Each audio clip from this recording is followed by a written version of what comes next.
Bonjour à tous, j'espère qu'après le déjeuner, tout le monde ne va pas faire la sieste, sinon ça va être terrible, mais ça me permettra de dire des bêtises et que personne ne relève. Donc j'ai proposé ce petit format de conférence sur des choses que je veux le plus concret possible.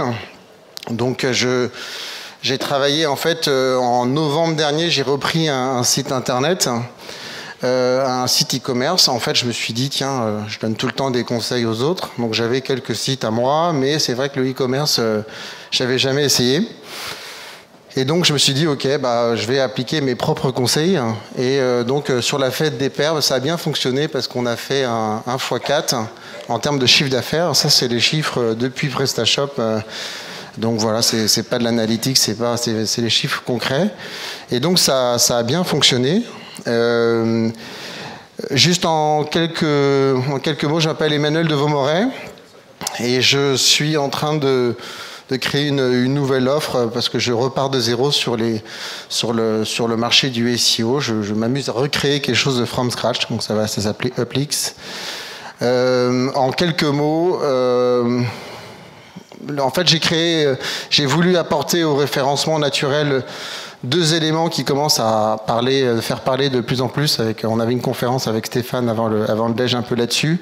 Donc, je vais d'abord apporter une brique du UX et de CRO. Donc, j'ai un consultant UX et un consultant CRO qui travaillent avec moi. Et l'idée, c'est au-delà de se dire, j'ai des positions qui grimpent, des résultats qui commencent à être bons. Comment, avec l'amélioration de l'UX et du CRO, je vais pouvoir aller plus loin pour mes clients. Donc, dépasser un peu le clivage du SEO. Ensuite, très rapidement, trois mindsets que je partage. D'abord, essayer d'avoir une offre orientée à la performance, à l'atteinte de résultats. Donc, vous voyez, j'ai mis des cordées de montagne sur mon logo. C'est un peu ce que je vais essayer de m'astreindre et de faire vraiment de la R&D, voilà, pas simplement sous-traiter des outils d'autres personnes. Mon objectif, c'est d'avoir mes propres tools, mes propres tests, comme je l'ai toujours fait en fait à titre personnel. Beaucoup de transparence et par rapport à ce que je vais proposer, je pense que je vais arrêter les PPT. Je vais proposer à mes clients directement des Trello avec des recommandations concrètes et applicables. Je pense que la plupart des annonceurs, ils en ont un peu marre des PPT, ils en ont déjà de grandes agences. Donc moi, je pars sur une nouvelle façon de penser par rapport à ça. Et puis de la seniorité dans les équipes. Là aussi, je pense que nos clients, ils veulent tout de suite avoir des consultants confirmés. Et voilà. Très rapidement, j'ai fait une petite page d'atterrissage pour ceux qui voudront les slides. Je proposerai aussi à ceux qui sont inscrits des codes promo. J'ai réussi à vous avoir 120 € chez Udod, par exemple, pour tester un site entier. Donc, si vous voulez, vous allez dans le domaine de l'expiré. Voilà, vous avez une adresse sur laquelle vous pouvez vous inscrire. Je la redonnerai à la fin. Ne vous inquiétez pas. Mais ça vous permettra de faire vos tests. Et puis, voilà, des offres chez Perfmaker. Je vais en parler, tout ça, de OnCrawl. Allez, on rentre dans le dur du sujet. Donc, je donne l'URL du site. J'ai rien à cacher. Donc, une autre paire de manches, c'est l'histoire d'un entrepreneur qui vient me voir et qui a un site qui est, on va dire, optimisable. Nous, on ne veut pas vexer les gens, donc on dit optimisable. Et en fait, en novembre, je lui dis, voilà, donne-moi les clés du camion par rapport à tout ce qui va être l'acquisition. Et puis, dès que la personne sera passée à l'achat, c'est chez toi. Je ne veux plus en entendre parler. Donc, dès que ça va passer commande. Voilà. Mais avant, en tout cas, je veux bien prendre le point. Et donc, j'ai mis en place un certain nombre de recommandations que je n'ai pas inventées, qui sont des recommandations sur lesquelles je me base pour mes clients depuis des années et que j'ai appliquées. Et là, c'était super intéressant de voir vraiment toute la chaîne avec l'analytics derrière, les commandes, les chiffres d'affaires qui s'envolent et tout ça. Donc, c'était intéressant et ça a bien fonctionné. Alors, donc, avant de vous montrer dans le dur vraiment ce qui, moi, a fonctionné, donc parmi toutes les recommandations SEO que vous pouvez lire sur tous les sites imaginables, moi, je vais vous donner juste un petit peu de préambule parce que c'est important qu'on parle bien de la même chose. Alors, le premier préambule, j'espère que tout le monde en a bien conscience, c'est que le référencement naturel demande du temps pour montrer ses résultats. C'est assez difficile de dire « Ah bah tiens, j'ai mis ça en place, une semaine après, je t'ai promis sur la requête ». Il faut se méfier. Le temps est une composante importante et quand vous faites cette stratégie d'acquisition, quand vous vous basez sur ce levier, voilà, il faut faire attention à ça. Alors l'UX, évidemment, je dis pas ça parce que j'en ai fait aussi un peu mon cheval de bataille, mais L'expérience utilisateur sur vos sites va être très importante. On parle beaucoup de maillage, on parle beaucoup de stratégies très performantes, mais si votre site est juste horrible parce qu'on n'arrive pas à naviguer dessus, on ne trouve pas où sont les informations, j'ai bien peur que le chiffre d'affaires ne suive pas.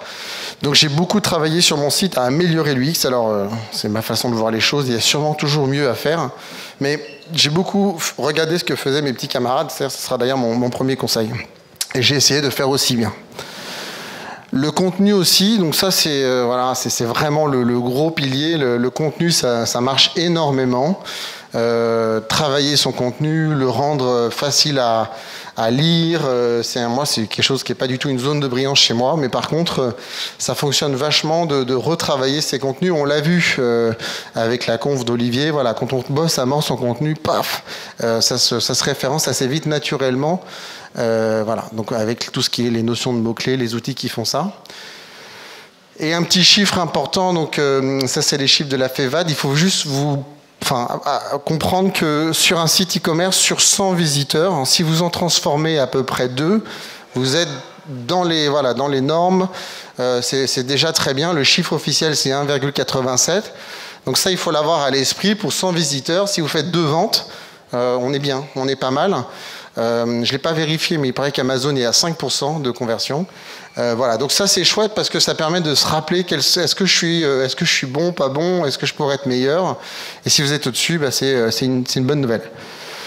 Alors les conseils que j'ai appliqués, qui ont bien fonctionné, alors bien évidemment le premier conseil, on en a parlé plusieurs fois, c'est de regarder sa SERP, son résultat de Google, et essayer de voir qui on a en face de soi. Ça c'est le conseil le plus simple, mais malgré tout il est assez important parce que en fonction de la puissance de vos concurrents, vous allez adapter votre stratégie. Et moi c'est ce que j'ai fait.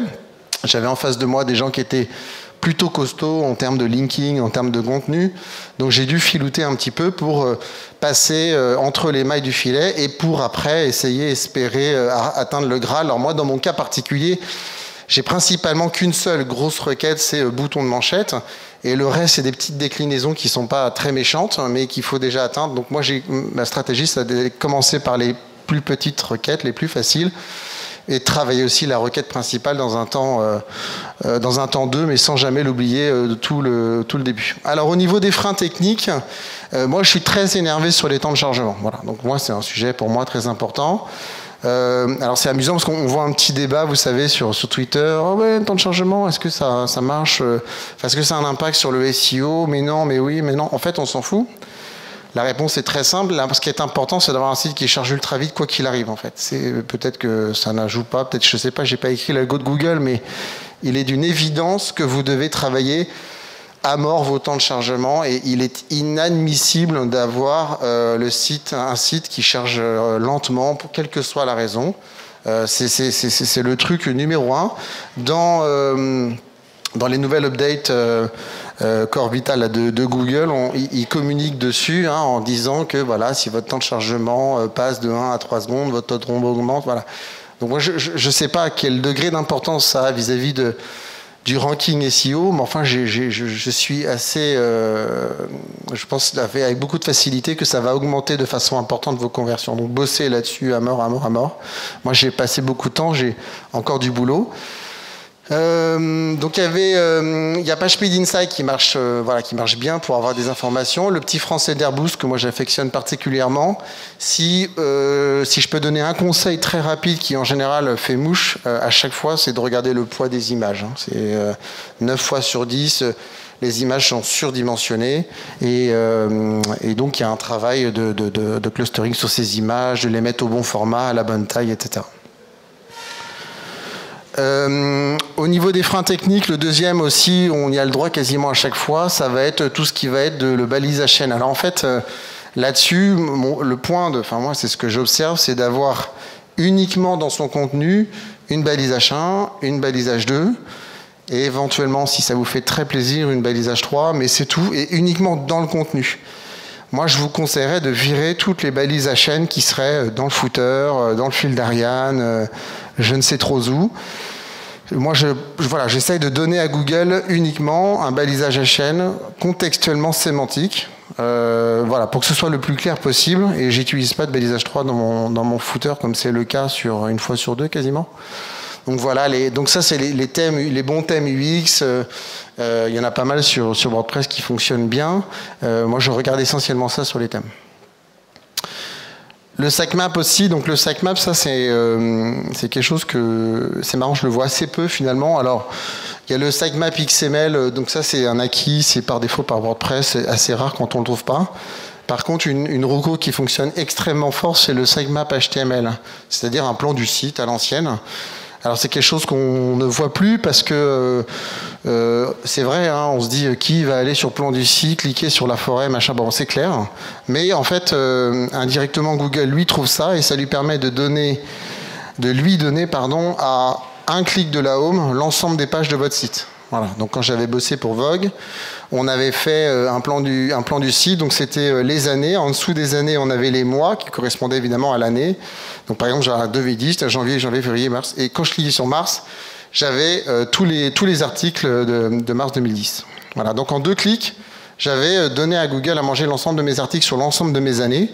Et bien évidemment que si je passais par le maillage interne en dehors de ce sitemap, j'allais mettre beaucoup de temps à retrouver des articles de 2003 ou de 2001. Donc il y avait une chose intéressante. Autre petite astuce aussi qui mange pas de pain, qui peut être intéressante, c'est intéressez-vous dans la Search Console à la ligne aussi indexée mais non envoyée dans le sitemap. Voilà. Ça peut être intéressant de se dire, ok, j'ai des URL, elles sont pas dans mon sitemap mais elles sont indexées. Donc est-ce que c'est des pages orphelines? Est-ce que c'est des pages qui n'ont rien à foutre là? Voilà. Donc ça c'est souvent des sources de recommandations assez intéressantes. Alors maintenant, on va passer à la sémantique. Donc la technique, on peut y passer vachement de temps. Les techos sont pas toujours d'accord parce que voilà, mais ça reste important. Moi, j'y accorde à peu près 20% de mon temps sur un projet. Et donc la sémantique, elle est évidemment hyper importante. Bon, alors l'éternelle optimisation des balises title et métadescription. Donc moi c'est vrai que alors je l'ai fait un petit peu aussi sur le bouton de manchette. Bon moi j'essaye de jouer un maximum sur les majuscules, sur tout ce qui peut attirer l'œil dans une SERP. Je trouve que ça a une conséquence qui est plutôt moindre que j'aurais pensé, parce que je me suis dit tiens tu mets un petit cœur, tu vas attirer l'œil, tu vas augmenter ton CTR, un truc de dingue. C'est somme toute raisonnable. Je pensais que ce serait plus fort, mais malgré tout faut le faire. Donc évidemment que sur toutes les pages piliers, toutes les pages importantes, travaillez vos balises title et métadescription. Quand je le dis, j'ai l'impression de dire un truc obvious, mais en fait, en réalité, très souvent, il y a encore du travail là-dessus sur les sites de mes clients. Donc c'est quelque chose qui fonctionne assez bien et qui est absolument mandatory pour moi. Deuxième conseil sur le sémantique. En fait, on a différents types de pages sur un site internet. Donc ça, je vous apprends rien. La page d'accueil, les rubriques, et puis après les articles ou les produits. Ça va dépendre de votre niche. Et puis en SEO, je pense que vous savez qu'on a les requêtes top tail, les requêtes middle tail et long tail. Donc top tail, ça va être les gros mots clés. Middle tail, ça va être 2-3 mots recherchés. C'est un petit peu moins concurrentiel, et puis après carrément les questions. Et en fait l'idée ici, il y a 2 idées derrière. La première, c'est de penser globalement son site en fonction des requêtes qu'elles vont accueillir. C'est-à-dire que votre page d'accueil va accueillir des requêtes plutôt larges, où on va pas forcément, la personne elle va arriver sur votre site, peut-être qu'elle n'est pas forcément très arrêtée sur son acte d'achat parce qu'elle a tapé une requête top tail. Donc elle sait peut-être parfaitement ce qu'elle veut, mais peut-être qu'elle ne sait pas totalement. Et quelqu'un qui arrive sur Google, par exemple, en tapant assurance auto, peut-être qu'il veut une assurance, mais peut-être qu'il cherche une information, etc. Donc là, il faut penser un peu ces pages en fonction justement de la requête potentiellement qu'elle va accueillir. Pareil sur les pages de rubriques qui vont potentiellement accueillir des requêtes qui sont aussi à fort trafic. Il faut réfléchir à comment l'internaute va être accueilli sur ces pages-là. Donc, c'est donc évident, les articles vont avoir des requêtes plutôt long tail, les rubriques vont être plutôt sur du middle tail, et la page d'accueil sur du top tail. Donc ça, c'est vraiment quelque chose d'important. Et alors, quelque chose, je fais ce slide aussi parce que l'éternel absent, c'est la page de rubrique, la page de tag, la page catégorie, vous l'appelez comme vous voulez. Donc je vous ai mis un mock-up ici qui est assez efficace. En fait, la page de listing, la page de rubrique, elle est souvent sous-optimisée, je ne sais pas pourquoi. Donc dans WordPress, par défaut, c'est la liste d'articles. Donc vous avez cliqué sur la catégorie Tartampion et vous allez avoir tous les articles sur la catégorie qui ont été tagués ou reliés à cette catégorie. Et en fait, c'est là où c'est dommage parce que ces pages middle-tail, on pourrait les imaginer avec un bon texte SEO de 300 mots ici, une belle balisation là, des articles à la une pour pousser voilà, les actualités, les plus lus, les plus notés, des choses contextuelles, par exemple, je sais pas, ici je fais David Beckham, je vais peut-être parler de foot ici, en side sujet, etc. Donc il y a un travail qui peut être fait intellectuel sur toutes les pages de rubrique et qui peuvent monter, qui peuvent proposer aux internautes quelque chose de plus qualitatif. Donc ça, c'est ce que j'ai fait moi, pour une autre paire de manches. J'ai travaillé à évidemment plus répondre aux besoins de l'internaute qu'à vouloir être premier sur des boutons de manchette en termes de produits. Donc si je transpose ça aux lunettes, est-ce qu'il faut être premier sur Ray-Ban ou est-ce qu'il faut se dire lunettes de soleil pas chères ou quelque chose d'approchant? L'idée ici, c'est de répondre à un besoin, répondre à ce que les internautes se posent comme question. Alors, je vais vous montrer comment j'ai fait juste après. Les outils pour le faire, vous les connaissez, j'espère, pour la plupart. Donc voilà, une source de public, Href. Donc ce qu'on va, c'est essayer d'identifier tous les mots-clés, toutes les questions sur lesquelles sur lesquelles vos internautes peut-être peuvent se poser de questions, vos futurs prospects. Et en termes de maillage aussi, je donne une petite astuce qui fonctionne bien. C'est si vous voulez mailler les pages entre elles et que vous ne savez pas exactement comment faire, vous pouvez taper site 2 points le nom de votre site, espace la thématique. Par exemple, si vous écrivez une page, par exemple, j'ai mis quoi là sur le voyage, vous allez avoir ici toutes les pages en relatif au voyage sur la MAF. Et donc là, ces pages-là, elles sont éligibles à faire du maillage interne et à travailler son LinkedIn dessus. Donc ça, c'est se focaliser vraiment sur toutes les questions que peuvent se poser l'internaute, c'est assez riche. Alors du coup, forcément, je suis passé par un cocon sémantique. J'avais travaillé avec Stéphane Jambu là-dessus. Ça a bien fonctionné. Et on s'est posé toutes les questions autour du bouton de manchette. Donc, acheter ces boutons de manchette, comment mettre un bouton de manchette, comment en prendre soin, blablabla. Bon, c'est assez générique. Mais malgré tout, en fait, maintenant, quand vous tapez bouton de manchette mariage, je suis premier. Et c'est ça que je cherchais, en fait. C'est d'essayer de me porter aux yeux de Google, un peu expert de mathématiques, en essayant de répondre à toutes les questions possibles et imaginables sur le cocon sémantique du bouton de manchette. Alors, du coup, ça fonctionne pas mal parce que malgré tout, vous voyez, sur mon trafic, le blog va générer quasiment, je crois que c'est 10% du trafic. Alors, voilà, c'est un peu moins. Alors, allez, on va dire 7%. Donc ça, c'est extrêmement important pour moi parce que ça va me permettre de rayonner sur plein de mots-clés qui sont thématiques par rapport à ma niche et petit à petit de grappiller des places. Voilà.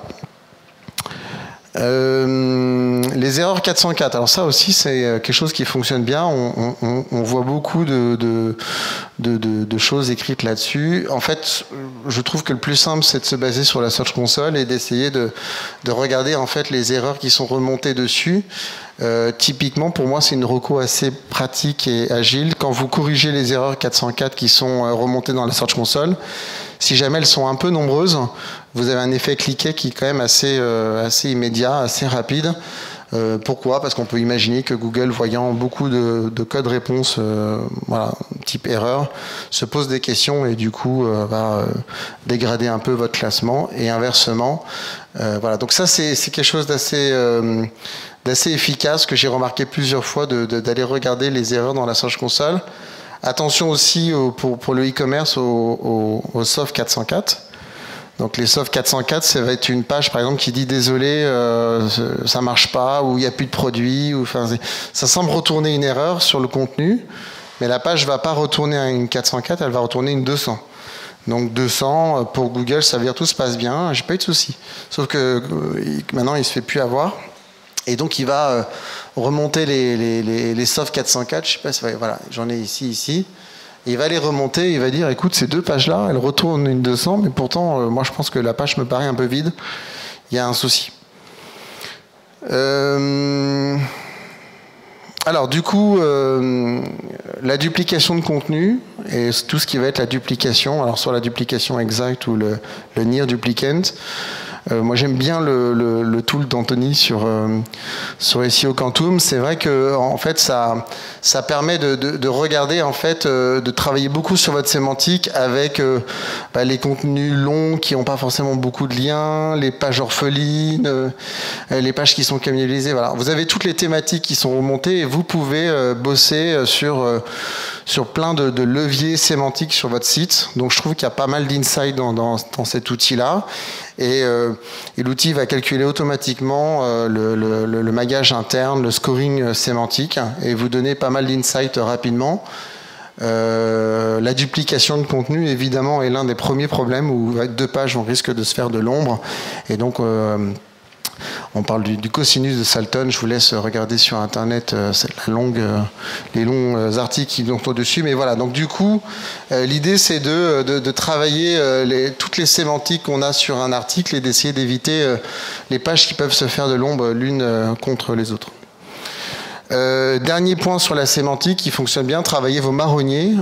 Donc sur les marronniers, vous savez, c'est les événements qui reviennent chaque année. Ça se travaille et au moins ça ne se fait qu'une année idéalement. Donc travaillez votre page pour Noël, travaillez votre page pour la fête des pères. Ne la désindexez pas. Et idéalement, si vraiment c'est possible en termes de temps, parce que c'est quand même assez long, essayez de cibler toutes les opportunités pour vous de parler d'une activité ou d'une actualité. Ça peut être très intéressant en termes de trafic. Donc par exemple, voilà, les 24 heures du Mans, moi j'ai des boutons de manchette en forme de voiture, et blablabla. Donc il y a plein d'occasions qui permettent d'être opportuniste et de travailler sur les marronniers. C'est quelque chose qui est assez peu utilisé, je trouve. Et voilà, c'est un travail qui est plutôt entre guillemets one shot et qui peut être assez intéressant. 22 minutes, je suis dans les temps. Dernier point donc sur les logs. Donc là, on va aller un tout petit peu plus loin. Donc les logs, c'est quelque chose qui est assez intéressant, mais c'est évidemment qu'une poignée de consultants qui peuvent faire ça parce que c'est un peu technique et pas forcément voilà, très, très facile à faire et on est vite un peu perdu. Mais ça reste quelque chose d'assez intéressant parce que ça permet de voir quelles pages précisément sont crawlées par Google. Donc sur un serveur, très rapidement, donc sur un serveur, on va enregistrer chacun des passages d'un internaute et nous, on va s'intéresser au passage de Google qui va signer son passage avec un user agent Googlebot et on va récupérer aussi l'ensemble des visites qui proviennent depuis Google. Donc du coup, une fois qu'on a ces informations-là, on peut répondre aux questions. Quelles sont les pages qui sont les plus crawlées par Google ? Quelles sont les pages qui vont générer de la visite, qui ne le sont plus, la fréquence, les pages orphelines. Là, on a vraiment pas mal d'informations. Donc moi, je passe par un outil qui s'appelle OnCrawl, il y en a d'autres, mais c'est vrai que c'est des outils qui vous permettent de vous donner la data voilà, très facilement. Ça ne veut pas dire que ça va vous sauter aux yeux et que les réponses seront évidentes, mais ça permet quand même d'avoir des graphiques et avec un peu d'expérience, c'est plus facile de les lire. Alors un exemple très concret, je vais vous en donner 2. Donc en fait, on va souvent comparer le crawl de Google, donc la volumétrie d'une page par rapport à une thématique qui va bien, et à côté de ça, on va le comparer avec les visites que ça rapporte. Voilà. Donc un exemple concret sur un site qui va être dans tout ce qui va être la parfumerie, qui va vendre des parfums. Donc ici, vous voyez, on voit en fait les pages marques, parce qu'ils revendent des marques. On voit les pages produits. Donc déjà, c'est intéressant parce qu'on voit la taille du site et la proportion de combien représente sur le crawl en termes de volumétrie tous les produits. Et puis les marques et puis d'autres pages à côté et on voit aussi un détail, vous voyez, ça c'est visage, ça c'est parfum, etc. Donc on avance, on va regarder un peu plus une fois qu'on a fait sa catégorisation. Donc ici j'ai un focus sur les pages produits, donc je vais retrouver mes parfums, mes visages, et là vous voyez un truc qui saute aux yeux quand même assez rapidement, c'est que maquillage me prend 50% de mon crawl. Donc forcément, je vais tout de suite me dire, ok, 50% de mon crawl, c'est gourmand, ça coûte cher. Donc qu'est-ce que ça me rapporte? Donc en termes voilà, de pages actives, on voit qu'on est à 27%, et en termes de visites, on voit qu'on est à 10%. Donc 10% de visites pour 50% de mon crawl, il y a peut-être un travail là-dedans de creuser et d'enlever des pages qui seraient peut-être pas forcément utiles. Voilà. Je creuse pas trop loin dans l'analyse de log parce que c'est un peu sans fin et les cas de figure sont toujours différents. Mais en tout cas, on peut trouver à travers les chiffres un peu bruts, tels qu'on les a là, des informations assez intéressantes à creuser.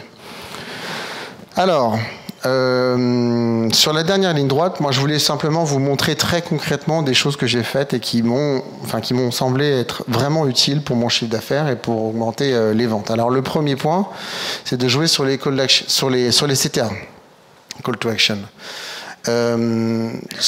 Quand on arrive, qui connaît PrestaShop dans la salle? Ouais, pas mal. Donc en fait, moi j'arrivais du monde un peu WordPress, je suis arrivé sur PrestaShop, j'ai un peu pleuré. J'ai trouvé ça quand même super moins puissant que WordPress, en tout cas en termes du UX, de facilité, etc. Donc c'était un peu compliqué. J'ai mis du temps à comprendre que c'était juste, en tout cas pas aussi avancé. Donc j'ai fait développer, vous voyez, tout simplement un petit module à mes frais sur lequel, pour chacune des pages, quand je suis dessus, comme dans WordPress nativement, je peux directement les modifier. Donc ça paraît rien, mais c'est un gain de temps énorme. Donc parfois c'est des petites choses qui vous font avancer, qui font que le temps que vous passez à galérer à retrouver tel produit dans telle page, dans telle rubrique, là vous cliquez, vous avez directement le produit, vous pouvez le modifier, travailler sa balise title et tout le reste. Le bandeau aussi, donc là les livraisons dans le e-commerce c'est très sensible, donc les gens parfois se demandent même pourquoi ils payent des frais de livraison. Bon. Et donc nous on a fait ajouter un bandeau, voilà, toute commande passée avant 14h, vous aurez le même jour votre produit. Donc ça a donné confiance, ça a donné envie aux gens de commander. On a travaillé avec Perfmaker sur des bandeaux comme ça, sur la fête des pairs, avec des codes promo. Voilà, donc ça a bien marché parce qu'il y a des analyses derrière sur le nombre de clics, sur les taux d'ouverture, sur la conversion qui vient de ce code ou des gens qui ont cliqué sur se noter et non pas sur la croix. J'avais d'autres sites sur la galaxie. Donc j'ai un autre site de nœuds papillons sur des ceintures, des chaussettes. Et donc, comme ils font partie c'est pas le même nom de domaine, mais c'est pour moi c'est moi qui suis derrière aussi. Je les propose aussi. Voilà, je leur dis tiens, tu veux peut-être pas que des boutons de manchette, d'accord. Donc n'hésite pas à avancer et à aller voir aussi. Donc je les ai tous mis sous la même charte graphique pour que l'internaute soit pas trop perdu. J'ai pas encore passé le pas d'avoir un menu unique, quel que soit. On changerait par exemple de nom de domaine, mais on resterait sur un menu. Là, on aurait bouton de manchette, ceinture, nœud papillon. Ça, je l'ai pas fait. J'ai eu un peu des échos divers et variés. Bref.